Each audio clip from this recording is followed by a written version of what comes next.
म्हणजे याला कायदा घेण्याचा अधिकार यांच्या हातामध्ये आहे.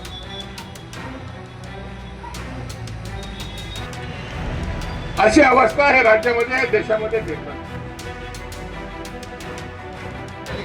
आता आपल्याला रघुपती राघव राजाराम हे गीत गायचं.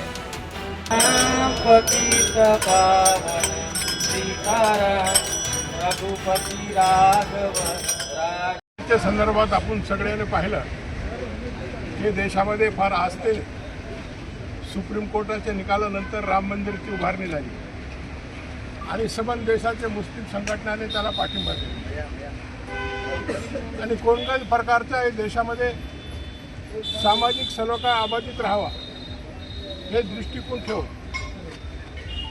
हे देशामध्ये सर्व धर्म संभावायचं एक वातावरण आतापर्यंत होतं. पण मागच्या 10 वर्षापासून भारतीय जनता पक्षाचे सरकार आल्यापासून हे देशामध्ये जातीय सलोखा बिघडण्याचं काम सातत्याने हे देशामध्ये चालू आहे. राम मंदिरची जी उभारणी भारतीय जनता पक्ष यांनी फार उभारणी केली होती आणि संबंध देशाच्या हिंदू मुस्लिम लोकांचा पाठिंबा ते राम मंदिराला होता.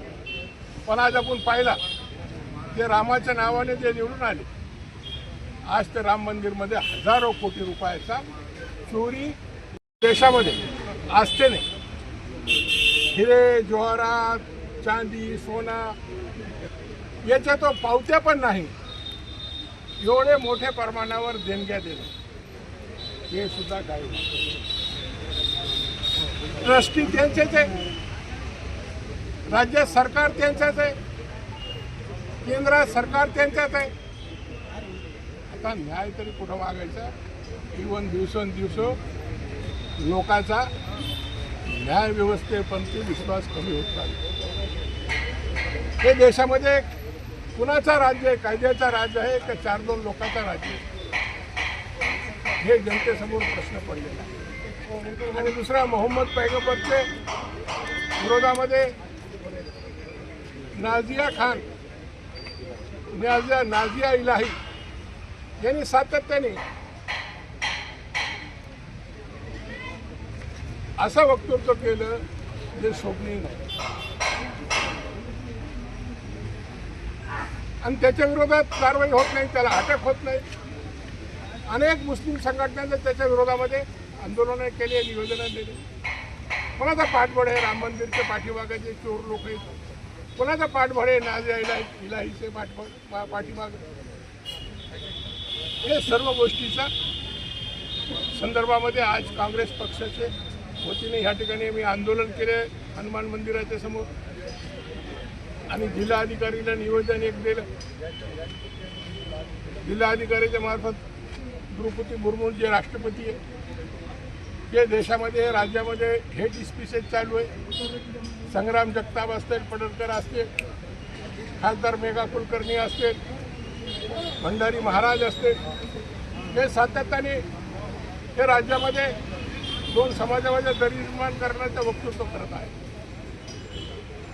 जे भाजप प्रणित राज्य आहे त्या राज्यामध्ये 1,53,000 मुसलमानांचे घरं पाडण्यात आली. 7 लाख लोक बेघर झाले.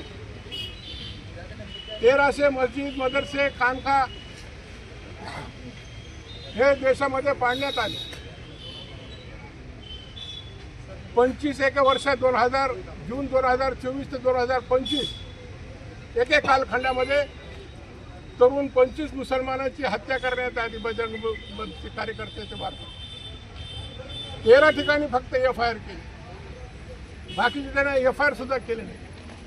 तर आमची हे मागणी आहे की देशामध्ये जे सामाजिक सलोखा आहे, जे हिंदू मुस्लिमचे एकोपा आहे, त्याला कुठंतरी नष्ट करण्याचं काम चालू आहे. बाबासाहेब आंबेडकरचे सोशल मीडियाच्या माध्यमातून आव्हान केलं जाते. छत्रपती शिवाजी महाराजचे संदर्भात काही आक्षेपार्ह वक्तव्य काही लोक ह्या ठिकाणी करतात.